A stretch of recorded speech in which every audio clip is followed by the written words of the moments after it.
Capítulo 1. No he venido a derogar la ley. Las tres revelaciones: Moisés, Cristo, el Espiritismo. Alianza de la ciencia con la religión. Instrucciones de los espíritus, la era nueva. 1. No penséis que he venido a derogar la ley o los profetas. No he venido a derogarlos, sino a darles cumplimiento. Porque en verdad os digo que el cielo y la tierra no pasarán sin que todo lo que está en la ley se haya cumplido perfectamente, y mientras quede una sola jota y un solo punto. San Mateo 5, 17 y 18. Moisés. 2. La ley mosaica se compone de dos partes distintas: la ley de Dios, promulgada en el monte Sinaí, y la ley civil o disciplinaria, establecida por Moisés. Una es invariable, la otra, apropiada a las costumbres y al carácter del pueblo, se modifica con el tiempo. La ley de Dios está formulada en estos 10 mandamientos. Y yo soy el Señor, tu Dios, que te saqué de Egipto, de la casa de servidumbre. No tendrás dioses ajenos delante de mí. No harás escultura ni imagen alguna de lo que hay arriba en el cielo, ni de lo que hay abajo en la tierra, ni de lo que hay en las aguas debajo de la tierra. No las adorarás ni les darás culto. 2. No tomarás en vano el nombre del Señor, tu Dios. 3. Acuérdate de santificar el día de descanso. 4. Honra a tu padre y a tu madre, para que vivas mucho tiempo en la tierra que el Señor tu Dios te dará. V. No matarás. D. No cometerás adulterio. 7. No hurtarás. 8. No levantarás falso testimonio contra tu prójimo. 9. No desearás la mujer de tu prójimo. X. No codiciarás la casa de tu prójimo, ni su siervo, ni su sierva, ni su buey, ni su asno, ni cosa alguna de las que son de él. Esta ley es de todos los tiempos y de todos los países, y por eso mismo tiene carácter divino. Las demás leyes han sido establecidas por Moisés, obligado a contener, a través del miedo, a un pueblo naturalmente turbulento e indisciplinado, en el cual tenía que combatir abusos arraigados y prejuicios adquiridos en la servidumbre de Egipto. Para revestir de autoridad sus leyes, debió atribuirles un origen divino, como lo hicieron todos los legisladores de los pueblos primitivos. La autoridad del hombre debía apoyarse en la autoridad de Dios. No obstante, solo la idea de un Dios terrible podía impresionar a hombres ignorantes. No he venido a derogar la ley en quienes el sentido moral y el sentimiento de una justicia recta estaban aún poco desarrollados. Es evidente que el que había establecido entre sus mandamientos, no matarás, no harás daño a tu prójimo, no podía contradecirse haciendo del exterminio un deber. Las leyes mosaicas propiamente dichas tenían, pues, un carácter esencialmente transitorio. Cristo. 3. Jesús no vino a derogar la ley, es decir, la ley de Dios. Vino a darle cumplimiento, esto es, a desarrollarla, a darle su verdadero sentido y adecuarla al grado de adelanto de los hombres. Por eso se encuentra en esa ley el principio de los deberes para con Dios y para con el prójimo, que es la base de su doctrina. En cuanto a las leyes de Moisés propiamente dichas, por el contrario, Jesús las modificó profundamente, tanto en el fondo como en la forma.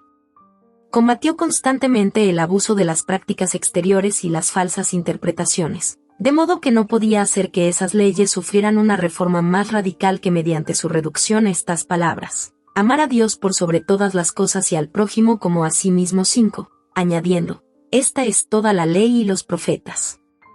Con estas palabras, el cielo y la tierra no pasarán sin que todo se haya cumplido, y mientras quede una sola jota, Jesús quiso decir que era preciso que la ley de Dios recibiera cumplimiento, es decir, que fuese practicada en la tierra en toda su pureza, con todo su desarrollo y todas sus consecuencias.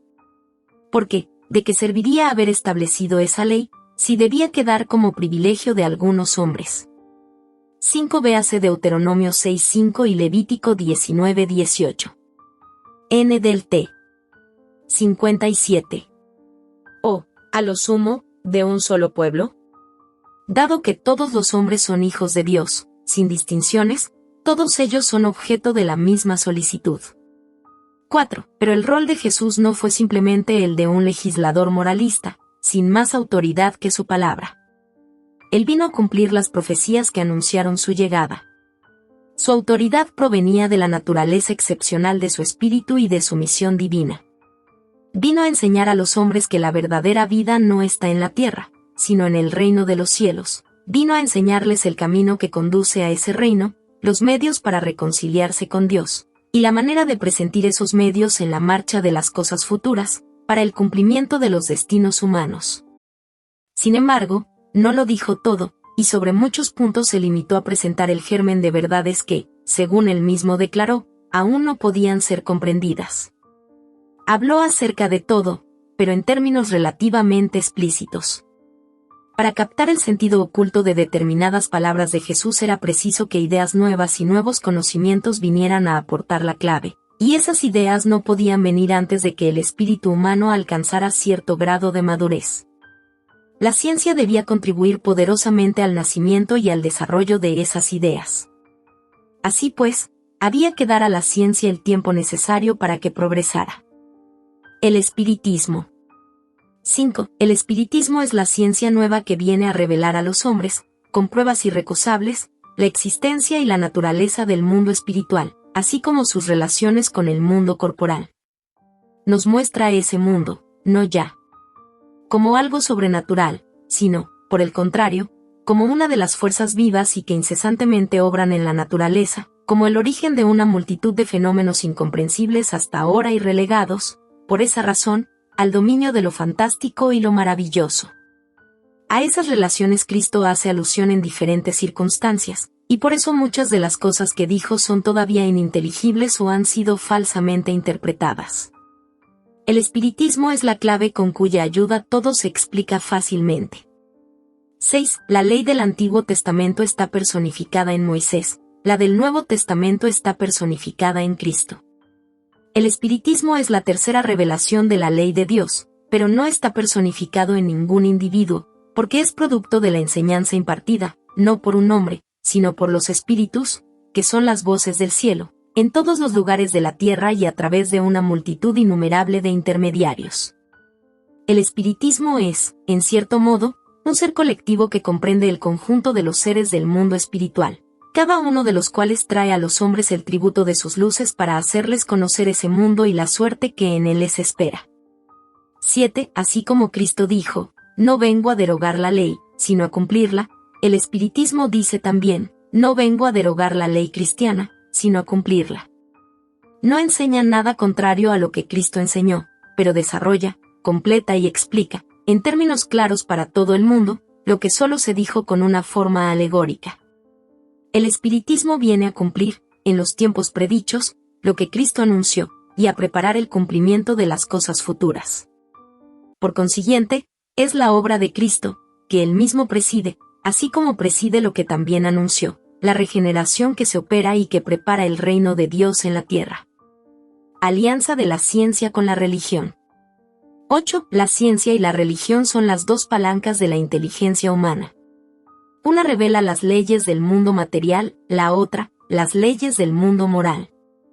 Con todo, dado que ambas tienen el mismo principio, que es Dios, no pueden contradecirse. Si una fuera la negación de la otra, entonces necesariamente una estaría equivocada, y la otra tendría razón, porque no es posible que Dios quiera destruir su propia obra. La incompatibilidad que se ha creído ver entre esos dos órdenes de ideas se debe a una falta de observación y al sobrado exclusivismo de una y otra parte. De ahí el conflicto del que han nacido la incredulidad y la intolerancia. Han llegado los tiempos en que las enseñanzas de Cristo deben recibir su complemento, en que el velo arrojado a propósito sobre algunas partes de esa enseñanza debe ser levantado.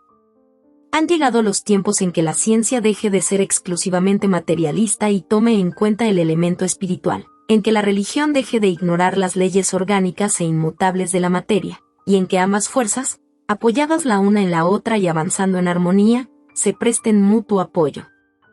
Entonces, como la religión ya no será desmentida por la ciencia, adquirirá un poder inquebrantable, porque estará de acuerdo con la razón y porque ya no se le opondrá la irresistible lógica de los hechos. La ciencia y la religión no han podido ponerse de acuerdo hasta hoy porque, como cada una miraba las cosas desde su exclusivo punto de vista, se rechazaban mutuamente. Faltaba algo que llenara el vacío que las separaba, un lazo de unión que las aproximara. Ese lazo de unión está en el conocimiento de las leyes que rigen el mundo espiritual y las relaciones de éste con el mundo corporal. Leyes tan inmutables como las que regulan el movimiento de los astros y la existencia de los seres. Una vez que esas relaciones fueron constatadas mediante la experiencia, se hizo una nueva luz, la fe se dirigió a la razón no encontró nada ilógico en la fe, y el materialismo fue derrotado. No obstante, en esto, como en todo, hay personas que quedan rezagadas, hasta que las arrastra el movimiento general, que las aplastaría si quisieran resistirse en vez de acompañarlo. En este momento se produce una verdadera revolución moral, que incide sobre los espíritus. Después de haberse preparado durante más de 18 siglos, alcanza su plena realización, y señalará una nueva era para la humanidad. Las consecuencias de esa revolución son fáciles de prever. Habrá de introducir inevitables modificaciones en las relaciones sociales. Nadie tendrá fuerzas para oponerse a ellas, porque forman parte de los designios divinos y son la consecuencia de la ley del progreso, que es una ley de Dios. Instrucciones de los espíritus, la era nueva. 9. Dios es único, y Moisés es el espíritu que Dios envió en misión para darlo a conocer, no solo a los hebreos, sino también a los pueblos paganos. El pueblo hebreo fue el instrumento del que Dios se valió para hacer su revelación a través de Moisés y los profetas. Y las vicisitudes de ese pueblo tenían el propósito de impresionar la vista de los hombres y rasgar el velo que les ocultaba a la divinidad. Los mandamientos que Dios comunicó por intermedio de Moisés contienen el germen de la más amplia moral cristiana. Sin embargo, los comentarios de la Biblia restringían su sentido, porque si esa moral se hubiese practicado en toda su pureza, no habría sido comprendida. Con todo, los 10 mandamientos de Dios no dejaron por ello de ser su brillante frontispicio, como un faro destinado a iluminar el camino que la humanidad debía recorrer. La moral que Moisés enseñó era apropiada al estado de adelanto en que se encontraban los pueblos que esa moral estaba llamada a regenerar, y esos pueblos, casi salvajes en cuanto al perfeccionamiento de su alma, no hubiesen comprendido que se pudiera adorar a Dios de otra manera que por medio de holocaustos, ni que se debiera perdonar a un enemigo. La inteligencia de esos pueblos, notable respecto a las cosas materiales y aún respecto a las artes y las ciencias, estaba muy atrasada en moralidad, y no se hubiese sometido al dominio de una religión absolutamente espiritual. Necesitaban una representación semimaterial, tal como la que ofrecía entonces la religión hebraica. Así, los holocaustos hablaban a sus sentidos, mientras que la idea de Dios hablaba a su espíritu. Cristo fue el iniciador de la más pura moral, la más sublime, la moral evangélica cristiana que habrá de renovar al mundo, que reunirá a los hombres y los hermanará, que hará brotar de los corazones humanos la caridad y el amor al prójimo, y establecerá entre los hombres una solidaridad común, una moral que habrá de transformar la tierra y que la convertirá en una morada de espíritus superiores a los que hoy habitan en ella. Así se cumplirá la ley del progreso, a la que está sometida la naturaleza, y el espiritismo es la palanca de que Dios se sirve para hacer que la humanidad avance. Han llegado los tiempos en que las ideas morales habrán de desarrollarse para que se realicen los progresos que forman parte de los designios de Dios. Deben seguir el mismo camino que han recorrido las ideas de libertad, sus precursoras. Con todo, no creáis que ese desarrollo se realizará sin luchas. No, esas ideas necesitan, para llegar a la madurez, conmociones y disputas, a fin de que llamen la atención de las masas. Cuando eso se logre, la belleza y la santidad de la moral impresionarán a los espíritus, y ellos se dedicarán a una ciencia que les da la clave de la vida futura y les abre las puertas de la eterna felicidad. Moisés abrió el camino, Jesús continuó la obra, el espiritismo habrá de concluirla. Un espíritu israelita. Mulhouse, 1861. 10. Cierto día, Dios, en su caridad inagotable, permitió al hombre que viera cómo la verdad atravesaba las tinieblas. Ese fue el día del advenimiento de Cristo. Después de la luz viva, volvieron las tinieblas. Después de las alternativas de verdad y oscuridad, el mundo se perdía de nuevo. Ahora, los espíritus, semejantes a los profetas del Antiguo Testamento, se ponen a hablar y a advertiros. El mundo está conmovido en sus cimientos. el trueno rugirá. Estad firmes. El espiritismo es de carácter divino, pues se basa en las leyes mismas de la naturaleza, y cree que todo lo que es de carácter divino tiene un objetivo importante y útil. Vuestro mundo se perdía. La ciencia, desarrollada a expensas de lo que es de naturaleza moral, si bien os conducía al bienestar material, redundaba en provecho del espíritu de las tinieblas. Vosotros lo sabéis, cristianos, el corazón y el amor deben marchar unidos a la ciencia. El reino de Cristo, por desgracia, después de 18 siglos y a pesar de la sangre de tantos mártires, aún no ha llegado.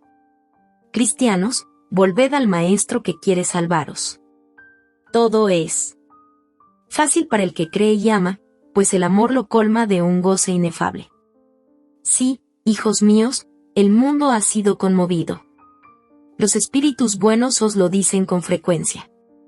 Inclinaos ante el viento precursor de la tempestad, a fin de que no os derribe, es decir, estad preparados y no os parezcáis a las vírgenes locas que fueron tomadas desprevenidas a la llegada del esposo.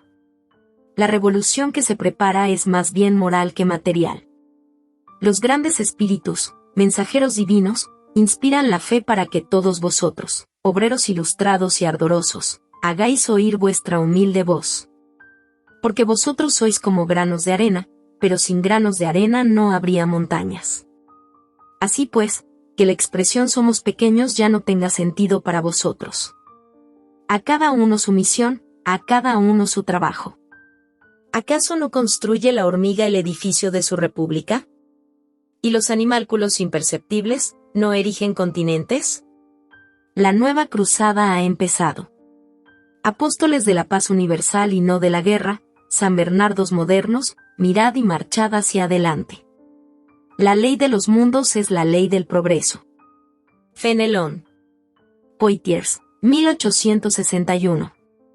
11. San Agustín es uno de los más importantes divulgadores del espiritismo.